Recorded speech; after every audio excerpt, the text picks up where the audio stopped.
623, 8 December 2020. This is number 4, and this is my last one for today. I found these to be very interesting.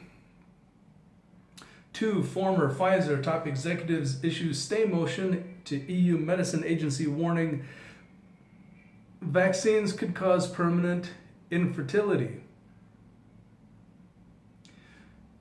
You know, it is Bill Gates. I don't know who else, but he is one of those, the ultra rich that have suggested that the planet needs a severe reduction in the population. It's called he's one of those, I think, that's called humanity a virus.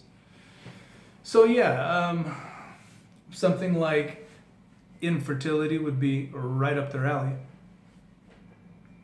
Former Pfizer head of respiratory research, Dr. Michael Yeadon, and the former head of the Public Health Department, Dr. Wolfgang Wodarg, have filed a petition for a stay of action asking the European Medicine Agency to suspend Phase 3 of the clinical trials for Pfizer BioNTech vaccine and all other clinical trials. They cite significant safety concerns and request all trials are halted until specific criteria outlined in their stay action is met, which will ensure safety and efficiency. Doesn't seem unreasonable. Yeadon and Wodarg claim that it's not only possible the vaccine could provoke serious unwanted antibody and immune reactions, but it must be absolutely ruled out that the vaccine would not render women infertile by disrupting their placentas should they become pregnant. The grounds of the statement further states, without the requested stay, the petitioner and many EU residents/citizens will suffer irreparable harm. The request is not frivolous and is being pursued in good faith. The request demonstrates sound public policy and the public interest favors granting a stay. The petition also states, if the vaccines are not properly tested, important public policy decisions regarding its use will be based on misleading evidence. The medical and economic consequences to EU member states and their residents, could hardly be higher. Further, it goes on to warn about the potential of the vaccine preventing the formation of a placenta, which would result in vaccinated women easily becoming infertile. Considering the possible side effects of the COVID-19 vaccines,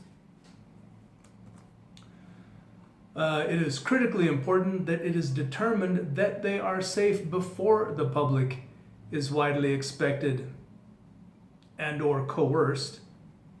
Remember the videos that I just put out? To be vaccinated. Since the CDC and the agencies in other countries are moving towards sweeping new vaccine requirements, it would be grossly negligent to mandate these vaccines on the unsuspecting public without ensuring that these vaccines are not worse than the virus itself.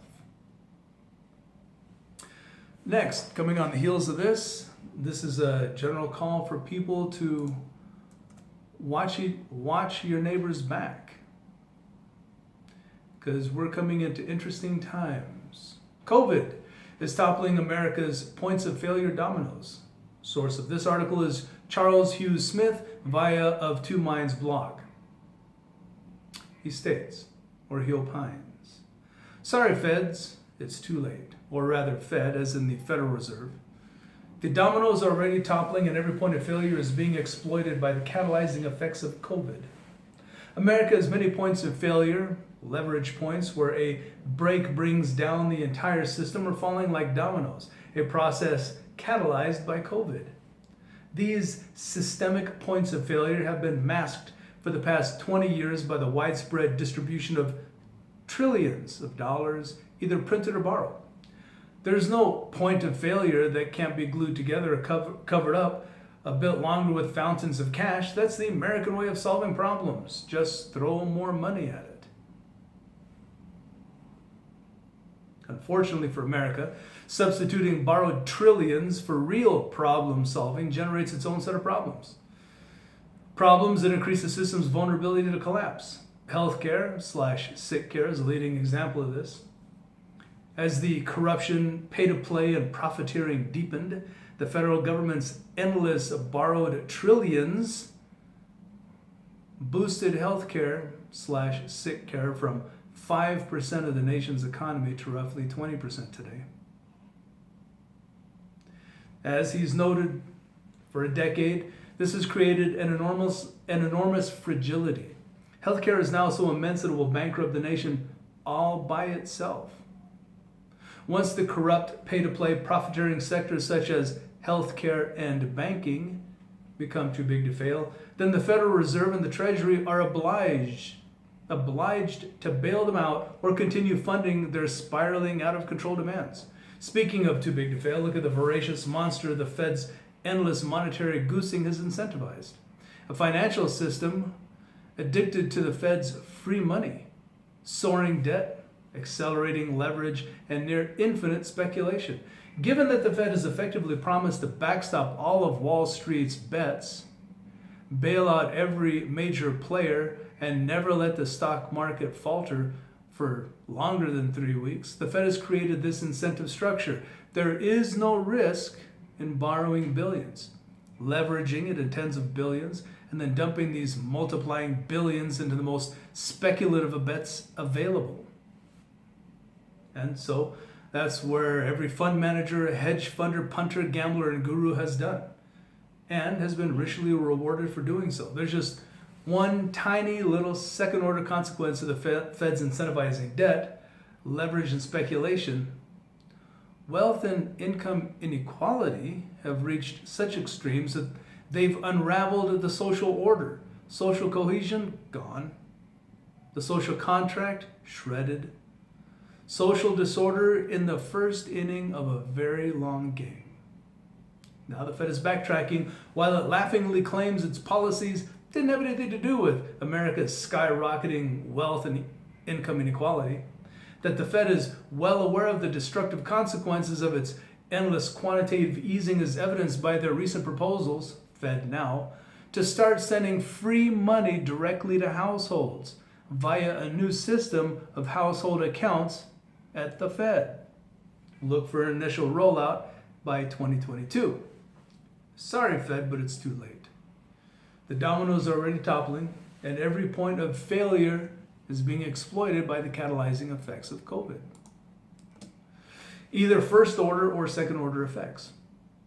Every weak point, which is corruption, incompetence, bureaucratic sclerosis, self-serving insiders, counterproductive complexity, regulatory thickets, clinging to the past, and most especially doing more of what's failed spectacularly, will give way, bringing down existing systems with a momentum that will surprise all those who thought every system in America was rock solid and forever.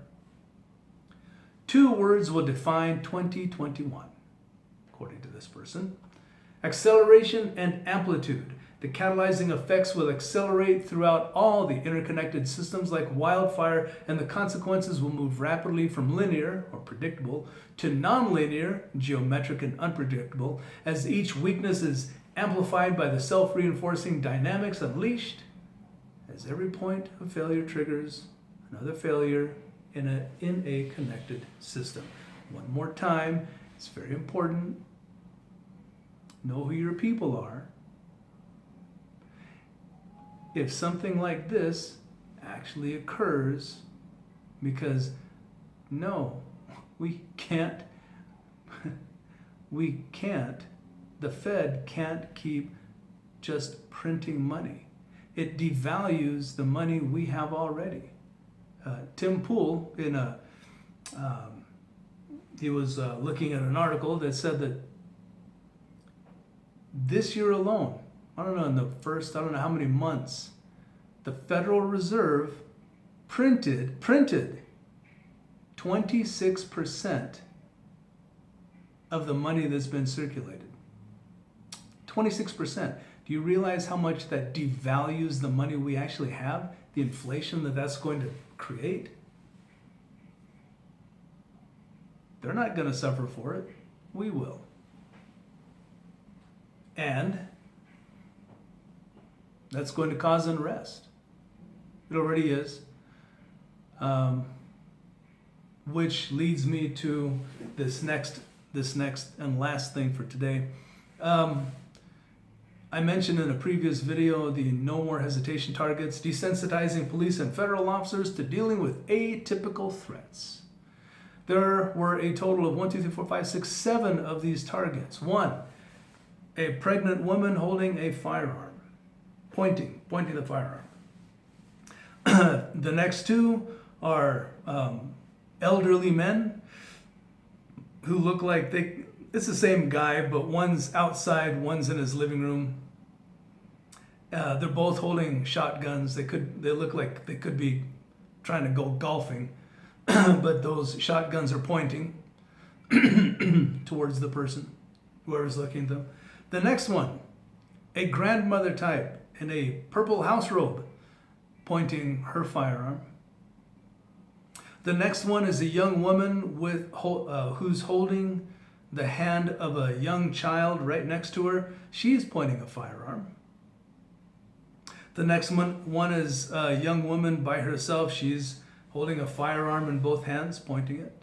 And the last one is a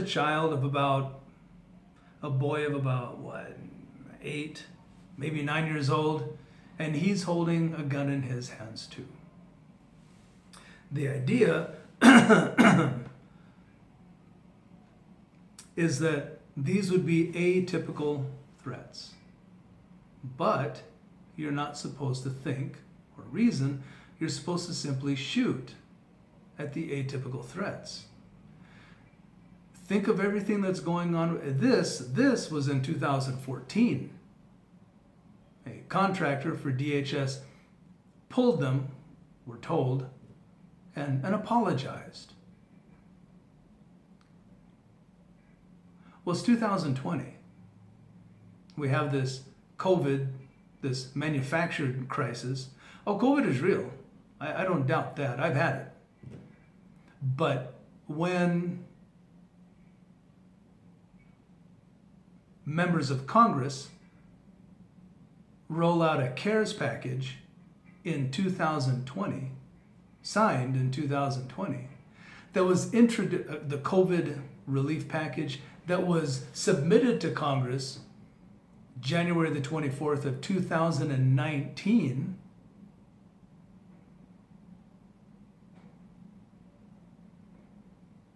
it leads me to believe this is orchestrated. Unless they just have that much amazing precognition.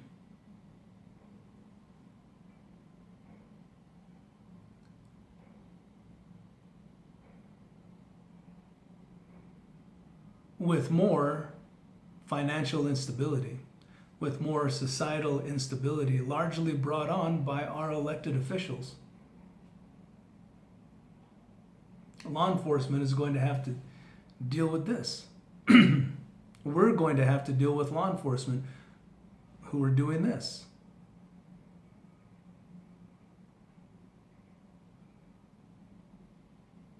It's not a positive prospect, but it's one that, as people are looking to try to fend for themselves in a system that is collapsing, perhaps, what is anybody to do? What is anybody to do? The people have to look out for themselves. The people have to look out for the people who are looking out for the people. Those aren't the bureaucrats. Those should be your next door neighbors. Those should be the people on your street, on your block.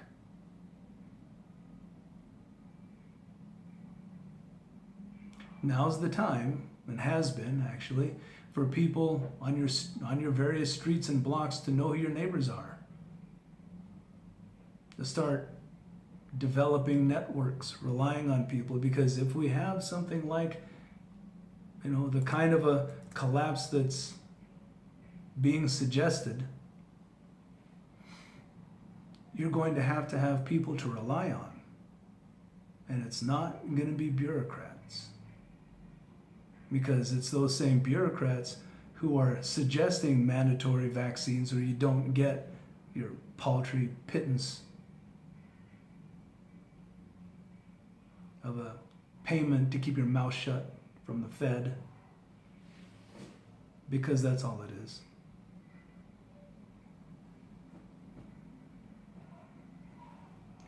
Know who your people are. Network. Back each other up. And watch each other six. 623 out.